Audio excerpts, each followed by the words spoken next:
Good morning. This is Jason Dean coming at you again for another Film Fanatic video. It is Friday at about 10 o'clock, I believe. And it's about 10 o'clock here on Friday morning. Hope everyone's doing good. It's a big day here in the Quantum Camp. We have our shows this weekend at the All Roads Festival in Belfast, Maine. So, if you're in the Belfast area, come on by. There's 2 days worth of all original music, bands from all over Maine. It takes place in Belfast. There's multiple venues going on all day into the night. It starts like midday today, I believe, and goes till late tonight, and then all day tomorrow, which is Saturday. It goes all day, all night. Saturday's their bigger day because they kick things off, I think, a little bit on the earlier side. But there's multiple venues. Basically, there's probably about 7 to 8 venues going on all at once, and they're going to be using the American Legion Hall for the bigger bands, the bigger draws, the headlining bands, and then they also have a stage that they set up by the water. There's a lot of things. There's a few things outside, but most of the shows are indoors for the most part, which is good to protect bands from the elements. It's always a challenge sometimes when you have to play outside. I know a lot of musicians that don't like to play outside, but I love playing outside for the most part. There's a couple of spots and a couple of gigs that we've had over the years that are really really great. You know, two gigs that I really love. One in particular that I'm really looking forward to as far as outside shows for Quantum is the Camden Amphitheater in Camden, Maine, and we'll be doing that next month. And that's such a fun venue because it's such a beautiful space. The acoustics are great. You do have coverage from the sun and to a degree from the elements. The acoustics are just beautiful, and the scenery is amazing. It's right out in the ocean. We do that usually every year. We've kind of done that since the inception of this band, so it's been going on for a long time. It's been a tradition, and that's a gig that I really look forward to doing. And it's a free concert that we usually play for like 2 hours or so, and it's always on a Sunday.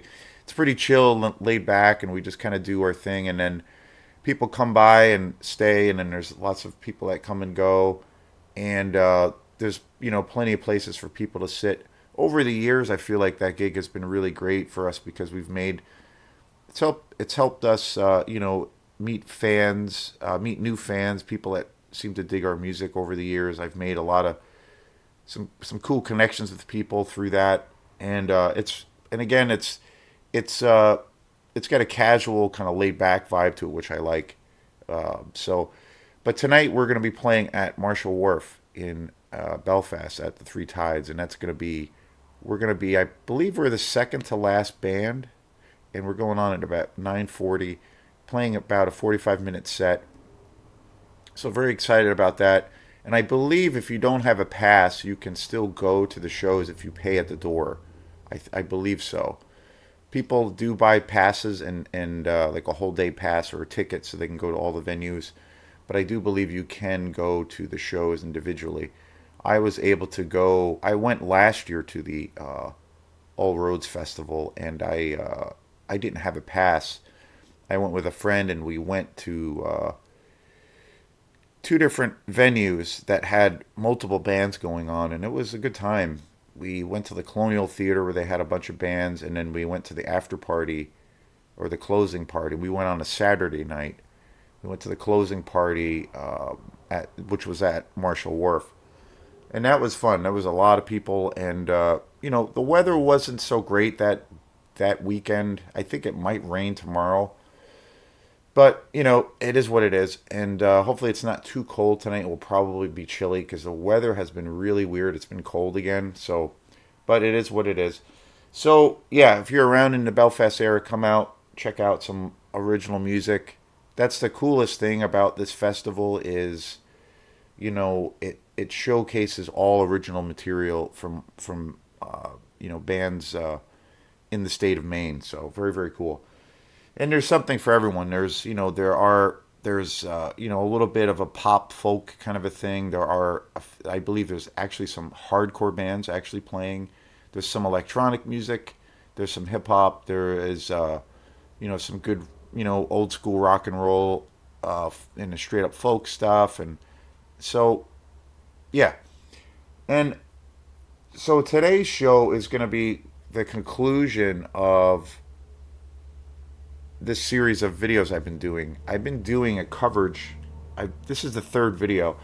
I was I started off with the coverage of a movie called Werewolf in a Girl's Dormitory, and I bought this set last weekend.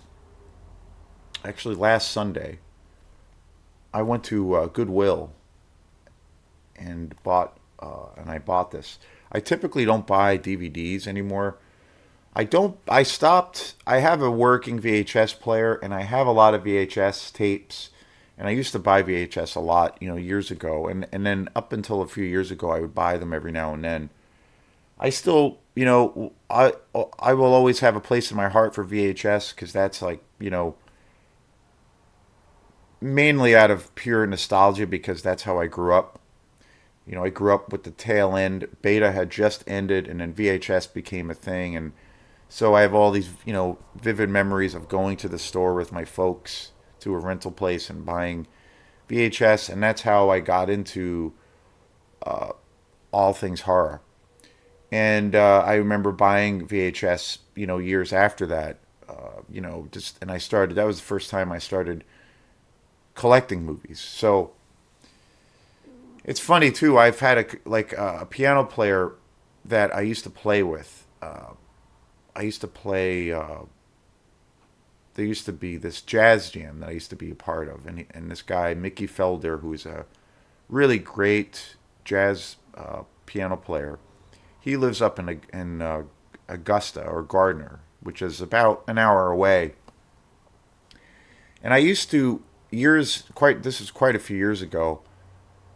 It was kind of right around the time that I started buying movies, especially DVDs. I started becoming an avid fan of, had always been a fan of movies, but around that time, I started to buy movies.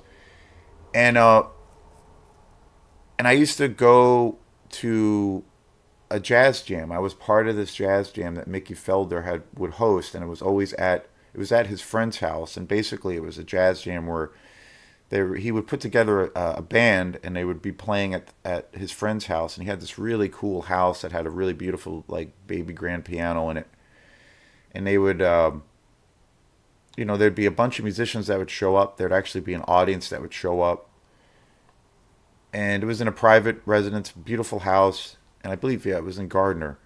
And then they would do like drinks and beer, and then they have snacks and cheese and things like that.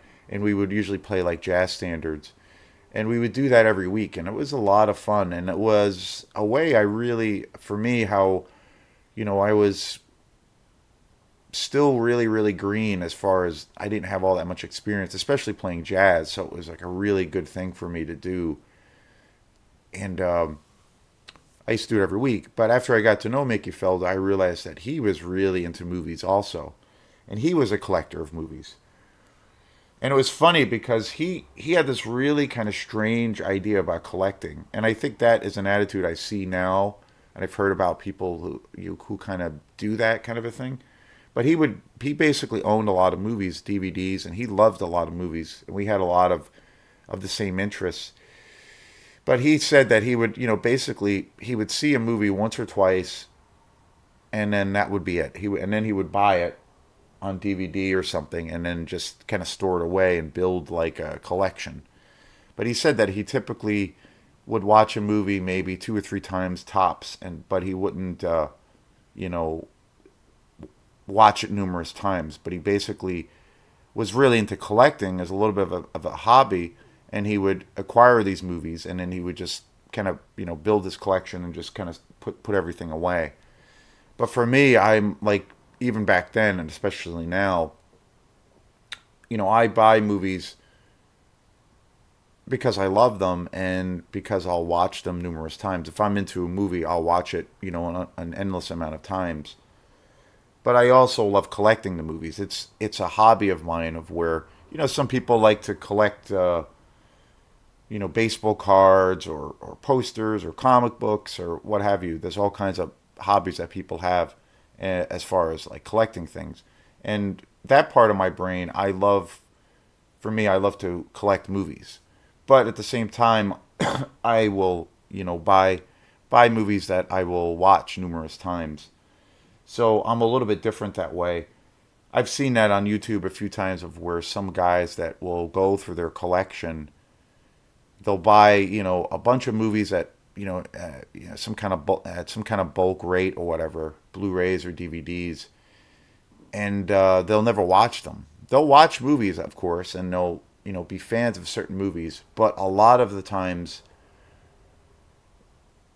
what I see, they won't ever really watch any of the movies, and I kind of don't understand that. It's kind of funny. But I try to watch everything that I have, and I've been making it a point recently because I've realized I do buy lots of movies, and I've been going more often, but I was starting to get a bunch of movies and quite a few different titles that I actually hadn't seen yet. So, and I don't want to like create this graveyard of all of these films that I own on Blu-ray or whatnot that I've never seen, and that they're gonna just take up space. I want to like actually watch them and see if I dig them, and also movies that I've seen also before. So what I did the last week or so, I've been going through my collection and pulling out the movies that I haven't seen, and then recently from recent purchases, and I just have this big stack of movies, and I've been making myself watch them all, and it's been super awesome, and I'm slowly getting my way through them. Again, movies I have never seen. It's pretty equal. It's probably movies, more along the lines of films that I haven't seen before. So this was one of my recent purchases, and I bought this on DVD. And the reason it was $1, and it was all of these like weird werewolf exploitation horror movies that were like wicked old and I had never seen before. And again, like I've always said, my favorite style is the horror exploitation world, and particularly movies from like the 60s, 70s, and 80s. So I jumped at the chance at this, and I bought this for $1. So super psyched, and it's awesome. I mean, this is a really great collection. The quality, particularly around Werewolf vs. Vampire Woman, which is probably my favorite movie on this collection. And I did a review on that show yesterday, and I just uploaded the video. And that stars Paul Naschy, who is one of my all-time favorite actors and figures in the world of horror exploitation. Just an iconic figure. He was a director, he was a writer, he worked on practical effects. Most well known for playing numerous roles as the werewolf or the wolfman. But so awesome. Just an awesome figure. And a really important guy, I think, in the exploitation world. I look to him as being kind of like, what Herschel Gordon Lewis was to exploitation.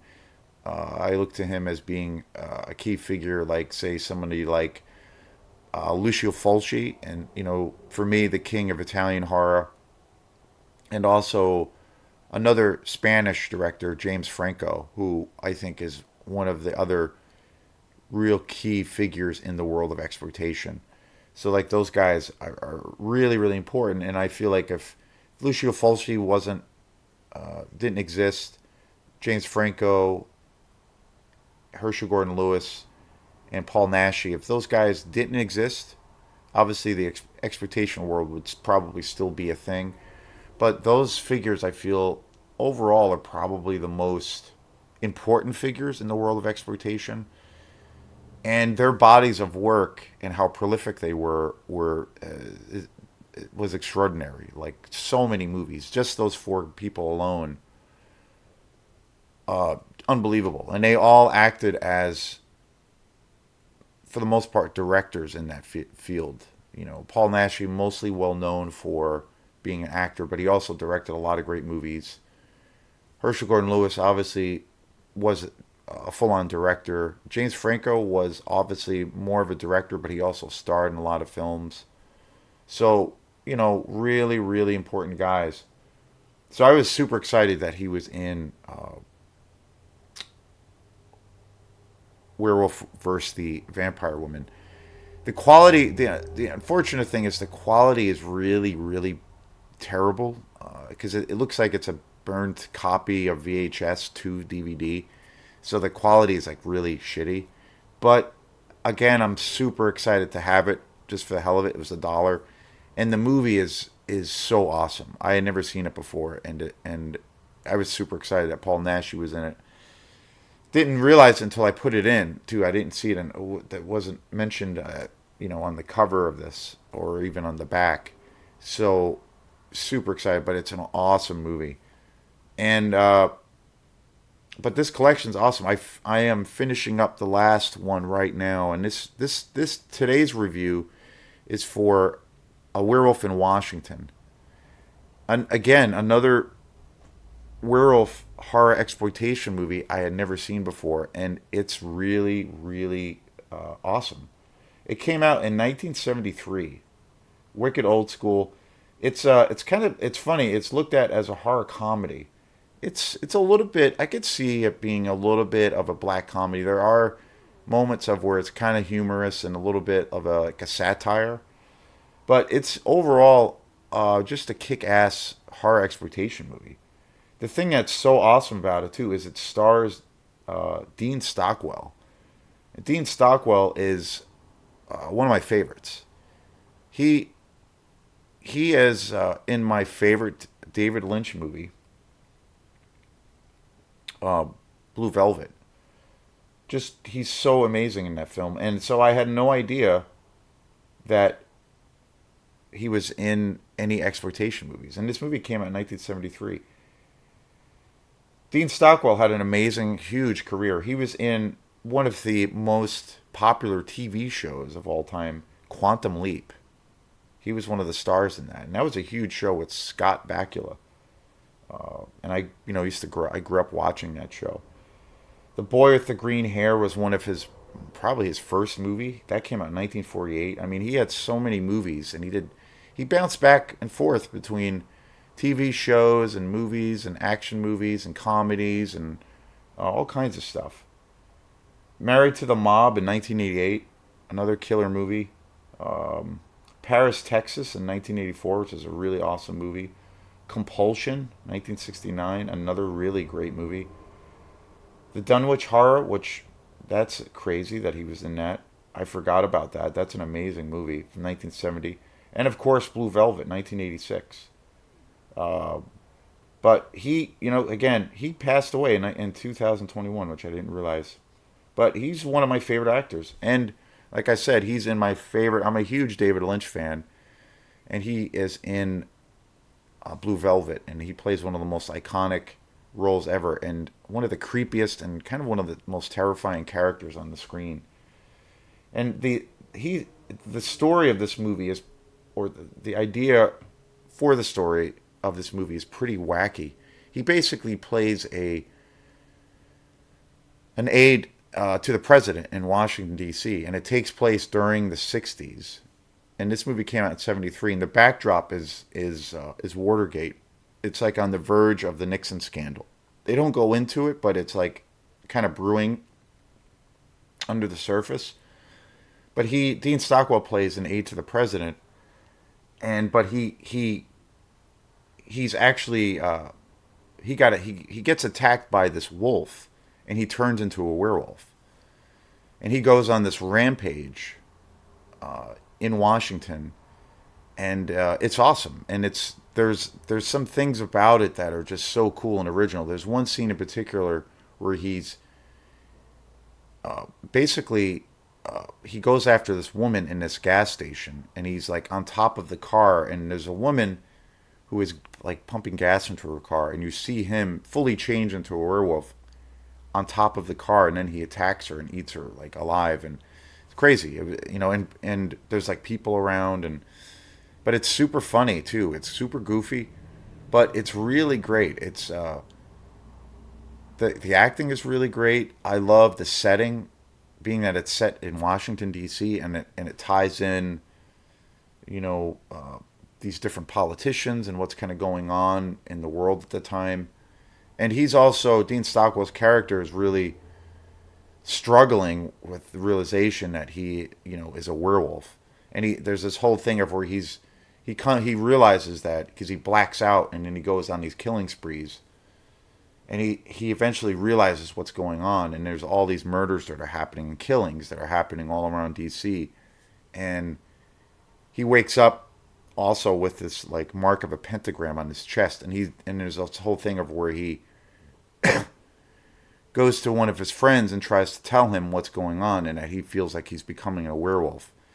And it's pretty funny. It's like he goes into he's out to dinner with one of his best friends, and that's when he's like realizing what's going on, and he convinces his friend to go into the bathroom with him to show him this pentagram on his chest.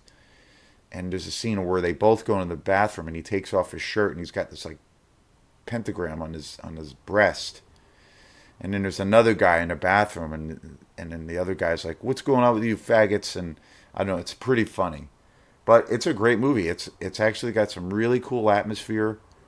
The premise is highly original, and I had never seen it before. I never knew Dean Stockwell did films like this before.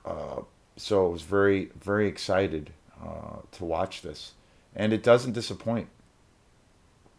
And it's, wicked low budget, pretty campy, but the werewolf kills are really great. It's very impressive. The atmosphere is really awesome.